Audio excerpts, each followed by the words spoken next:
Where it fits, I like to use the concept that there are four patterns, four options in working with patellofemoral types of problems. You have instability problems, tension problems, friction problems, or compression. Well, in this case, it's really friction. It's rubbing against the underlying surface.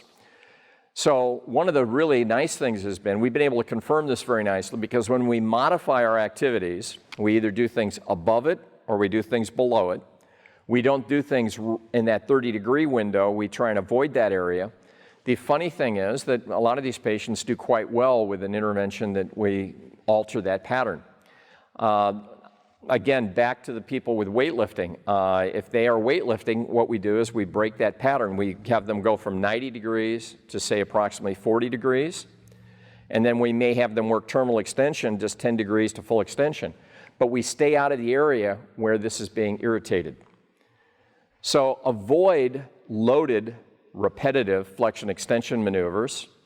We avoid high-speed isokinetics. Well, you know, people say, well, high-speed isokinetics, yeah, the idea in the old days, we frequently would have people do things at 180, 240, or 300 degrees per second.